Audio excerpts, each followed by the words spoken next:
Now, let's continue.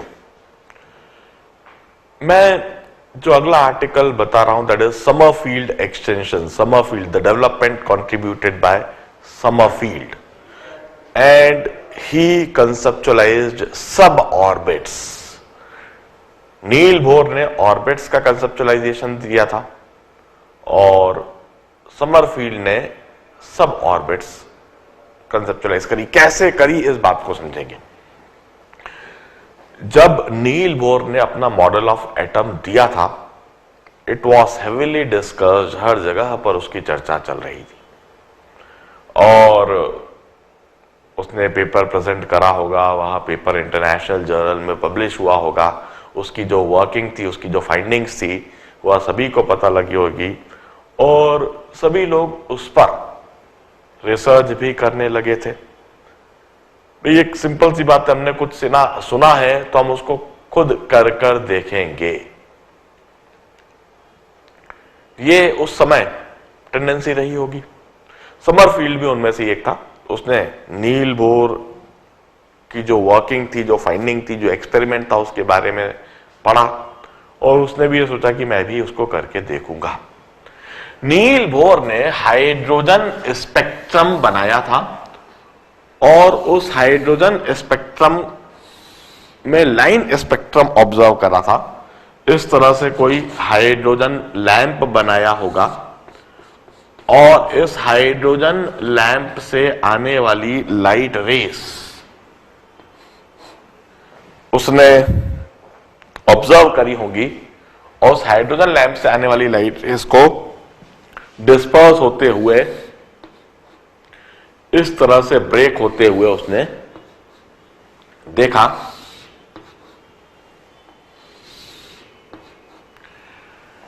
यह Lyman series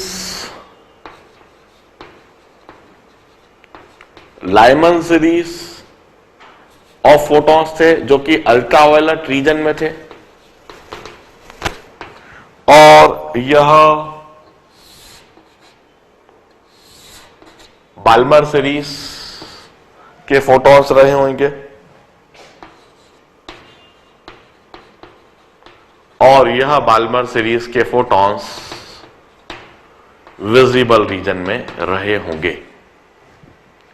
इस तरह से उसने बताया. उसने कहा था कि यह जो लाइन दिख रही है यह 2 से 1 ट्रांजिशन के लिए है और यह जो लाइन है यह 3 से 1 के ट्रांजिशन के लिए है, यह 4 से 1 ट्रांजिशन के लिए और फाइनली एट लास्ट कुछ इंफिनिटी से 1 के लिए रही होगी और इसके बीच में इनफाइनाइट लाइंस रही होगी.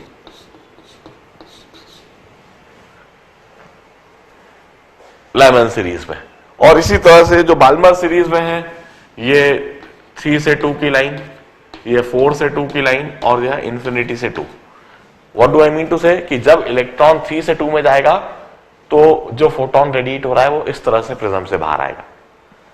जब इलेक्ट्रॉन 4 से 2 में जाएगा उस डी एक्साइटेशन से जो फोटोन एमिट हो रहा है वो इस तरह से प्रिज्म से बाहर आएगा और जब भी इलेक्ट्रॉन इंफिनिटी से 2 में डी एक्साइट हो रहा है तब जो फोटोन प्रिज्म से एमिट होगा वो यह होगा. इलेक्ट्रॉन 2 से 1 यदि डी एक्साइट हो रहा है तो फोटोन इस तरह से बाहर आएगा, 3 से 1 इस तरह से बाहर आएगा. यह बोर ऑब्जर्वेशन था. यह बोर ऑब्जर्वेशन था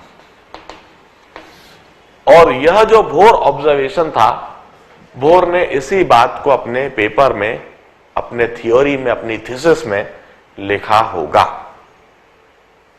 और इसी बात को सभी लोगों ने पढ़ा होगा. उन सभी लोगों में, पढ़ने वालों में एक पर्सन था समरफील्ड. समरफील्ड ने भी बोर के उस पेपर को पढ़ा, बोर की इस बात को पढ़ा, देखा और फिर उसने भी यही बात सोची कि मैं सिर्फ पढ़े हुए बात पर यकीन नहीं करूंगा. I would not believe in whatever is written in the paper presented by Neil Bohr, in the thesis presented by Neil Bohr. In fact I will do it on my own. मैं पूरे इस setup को स्वयं से बनाऊंगा, मैं खुद करके देखूंगा, तभी इस बात को मैं मानूंगा, अन्यथा मैं इस बात को नहीं मानूंगा। समरफील्ड ने इसी तरह का सेटअप बनाया था। उसने प्रिज्म लिया और प्रिज्म लेने के साथ में उसने हाइड्रोजन लैंप लिया और हाइड्रोजन लैंप से आने वाली लाइट रेस को उसने प्रिज्म पर इंसिडेंट कराया। अब जब हाइड्रोजन लैंप से आने वाली रेस को उसने प्रिज्म पर इंसिडेंट कराया तो यह जो 2 से 1 के लिए नील बोर को जो लाइन दिख रही थी, 2 से 1 के लिए नील बोर को एक लाइन दिख रही थी। Now what Sommerfeld had observe was कि इसी 2 से 1 के लिए जहां नील बोर सिर्फ एक लाइन देख रहा है, वहां वाकई में there are 2 closely packed lines. He observed 2 closely packed line corresponding to electron transition from 2 to 1. Interestingly, 3 to 1 के लिए जहां नील बोर सिर्फ एक लाइन देख रहा था, वहीं पर नील बोर ने 3 क्लोजली पैक्ड लाइन देखी। Probably Sommerfeld used microscope with very high resolution. बहुत बेहतरीन क्वालिटी की माइक्रोस्कोप इस्तेमाल करने पर उसने यह बात देखी। जहां यह जो 3 to 1 के लिए उसने 3 लाइन देखी और ये जो 4 to 1 के लिए जहां नील बोर सिर्फ एक लाइन देख रहा था, इस जगह पर भी समरफील्ड ने 4 क्लोजली पैक्ड लाइन देखी। He observed 4 closely packed lines for 4 to 1. With the use of microscope,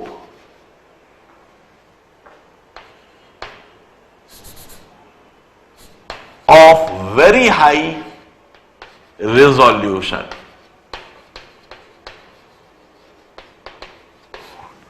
nil Bohr ने शायद यह लाइन नेकेड आई से देखी थी। नील बोर ने यह लाइन नेकेड आई से देखी होगी और नेकेड आई से देखने पर उसको 2 से 1 के लिए एक ही लाइन दिखी, 3 से 1 के लिए भी एक लाइन, 4 से 1 के लिए भी एक लाइन। मगर समरफील्ड ने जब इसी बात को, इसी चीज को नेकेड आई से देखने के बजाय माइक्रोस्कोप से जब बड़े ध्यान से देखा, तो उसने देखा जहां नील बोर 2 से 1 के लिए एक लाइन देख रहा है, वहां वाकई में 2 लाइनें हैं और जहां नील बोर 3 से 1 के लिए भी एक लाइन देख रहा है, वहां भी एक्चुअली 3 लाइनें हैं और जहां पर 4 से 1 के लिए भी नील बोर एक ही लाइन देख रहा है, वहां पर भी एक्चुअली 4 लाइन है। और ऐसा वो कब देख पाया? जब उसने बेहतरीन क्वालिटी की माइक्रोस्कोप का इस्तेमाल करा, microscope with very high resolution and resolving power and resolving power.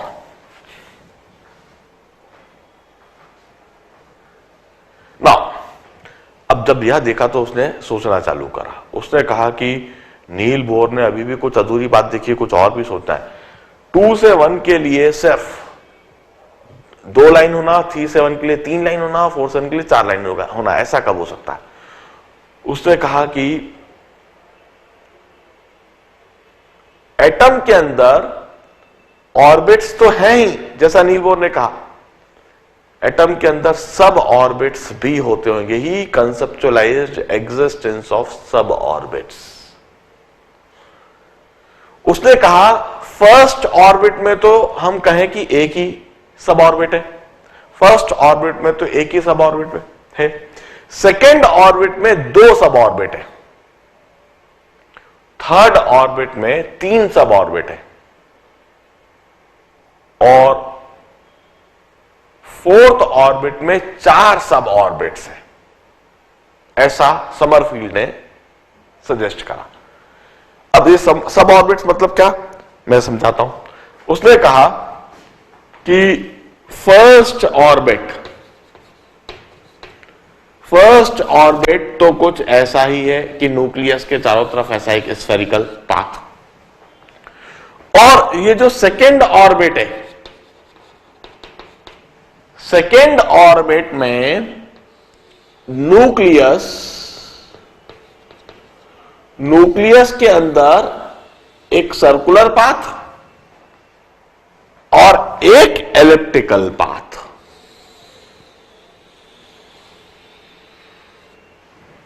Second orbit में इस तरह से दो सब ऑर्बिट्स, और थर्ड ऑर्बिट में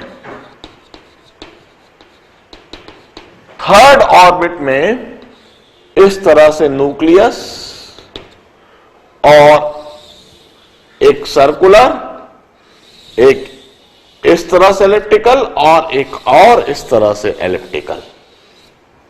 यह थर्ड ऑर्बिट इधर एक ही सब ऑर्बिट है, सेकेंड ऑर्बिट में दो सब ऑर्बिट, और थर्ड ऑर्बिट में तीन सब ऑर्बिट होते होंगे, और फोर्थ ऑर्बिट में उसने कहा चार सब ऑर्बिट। ये जो फोर्थ ऑर्बिट है, he conceptualized existence of four suborbits, four suborbits into it। यह न्यूक्लियस के चारों तरफ एक सर्कुलर, एक इस तरह से एलिप्टिकल, एक इस तरह से एलिप्टिकल और एक और इस तरह से एलिप्टिकल। इस तरीके से he suggested that there must be सब ऑर्बिट्स तो जो नील बोर ने कहा वह सर्कुलर शेप के हैं। उसने कहा कि इन ऑर्बिट्स के साथ में सब ऑर्बिट्स होना चाहिए, और अब इस सब ऑर्बिट से उसने इस ऑब्जर्वेशन को समझाने का प्रयास किया। उसने कहा कि जो सब ऑर्बिट है, they have got nearly same energy level but slight differences there. First orbit में तो एक ही सब ऑर्बिट जिसकी एनर्जी फिक्स। सेकेंड ऑर्बिट में जो दो सब ऑर्बिट है, इनका energy level it's nearly same with slight difference. कुछ इस तरह से उसने बनाया। यह फर्स्ट ऑर्बिट, और फर्स्ट ऑर्बिट को हम 1s कहेंगे, उसने कहा 1s। और सेकेंड ऑर्बिट में दो सब ऑर्बिट हैं, और यह दोनों सब ऑर्बिट की एनर्जी लगभग बराबर है, मगर हल्का सा डिफरेंस है। एक सब ऑर्बिट को उसने 2s कहा और दूसरे को 2p। फर्स्ट ऑर्बिट में तो जो सब ऑर्बिट था उसको 1s कहा, और सेकेंड ऑर्बिट में एक को उसने 2s कहा और एक को उसने 2p कहा। इसी तरह से ये जो सेकेंड ऑर्बिट में सब ऑर्बिट है जिसमें एनर्जी लेवल बना रहा हूं, 1s की एनर्जी सबसे कम, 2s और 2p की एनर्जी ज्यादा, मगर 2s और 2p की एनर्जी लगभग बराबर है और एक हल्का सा डिफरेंस है। इस सर्कुलर पाथ में और इस एलिप्टिकल पाथ में जब इलेक्ट्रॉन है तो energy almost same but slight difference is there. कुछ इस तरीके से अब मैं बनाता हूं समरफील्ड के हिसाब से। यह तो न्यूक्लियई में यह 1s ऑर्बिट, अब 2s ऐसा और 2p इस तरह से।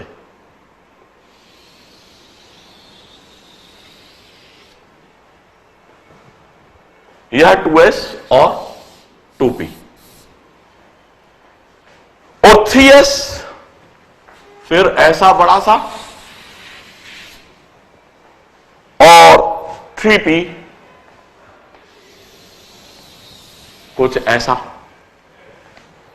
इस तरह से उसने थर्ड ऑर्बिट के लिए कहा कि यह थर्ड ऑर्बिट में 3 सब ऑर्बिट 3s, 3p और 3d।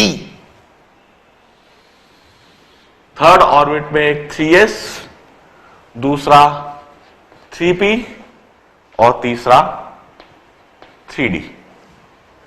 इसी तरह से फोर्थ सब ऑर्बिट में 4s,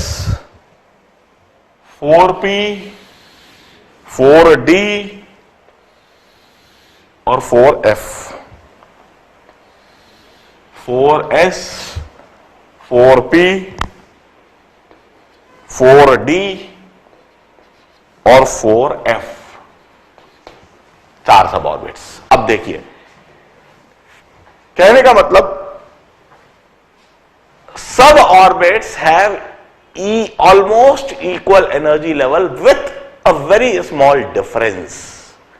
अब उसने कहा कि इलेक्ट्रॉन जब सेकेंड ऑर्बिट में है तो वो 2s में भी हो सकता है और वो 2p में भी हो सकता है। वो 2s से 1 पर भी आ सकता है और 2p से 1 पर भी आ सकता है। वो चाहे 2s से 1 पर आए चाहे 2p से 1 पर आए, एनर्जी रेडिएटेड ऑलमोस्ट सेम रहेगी, मगर हल्का सा डिफरेंस रहेगा। वो जब 2s से 1 पर आए या 2p से 1 पर आए तो वेवलेंथ रेडिएटेड हल्का सा डिफरेंस रहेगा, मगर ऑलमोस्ट सेम। और इस वजह से वहां 2 लाइनें दिखेंगी। अब थर्ड ऑर्बिट से जब वो 1 पर आता है तो थर्ड ऑर्बिट से 1 पर आते समय 3s से भी 1 पर आ सकता है, 3p से भी 1 पर आ सकता है और 3d से भी 1 पर आ सकता है। इन तीनों ट्रांजिशन के लिए उसको 3 लाइन दिखेंगी और तीनों लाइन में बिल्कुल हल्का सा डिफरेंस, हल्का फर्क दिखेगा। Almost same energy, almost same wavelength, but slight difference. और वो इतना कम डिफरेंस है कि नेकेड आई से फिर उस लाइन को नहीं देख पाओगे। आपको उसको माइक्रोस्कोप से देखोगे तो ये डिफरेंस दिखेगा। इसी तरह से फोर्थ ऑर्बिट से 1 पर आने के लिए 4s से 1, 4p से 1, 4d से 1 और 4f से 1, इस तरह से वहां पर 4 लाइनें देखेंगी। चारों लाइन का wavelength nearly same with a very small difference. इस तरीके से उसने कहा कि वहां पर 2s से 1 के लिए 2 लाइन, 3s से 1 के लिए 3 लाइन, 4 से 1 के लिए 4 लाइन। डेफिनेटली वहां पर इस तरह से सब ऑर्बिट्स होना चाहिए। SPDF 4 सब ऑर्बिट उसने सजेस्ट करे। This S stands for sharp, P stands for principal, D stands for diffused and F stands for fundamental. Sommerfeld ने कहा एक तो शार्प लाइन दिखेगी, एक प्रिंसिपल लाइन, एक डिफ्यूज लाइन और एक फंडामेंटल लाइन। इस तरह से 4 सब ऑर्बिट्स होते हैं।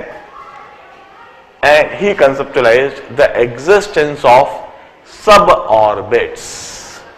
अब इधर एक बात और सोचिए, बाल्मर सीरीज के लिए 3 to 1 के लिए उसने कितनी लाइन देखी होंगी? 3 to 2 के लिए। बाल्मर सीरीज में 3 से 2 के लिए उसने कितनी लाइन देखी होगी? जरा सोचिए।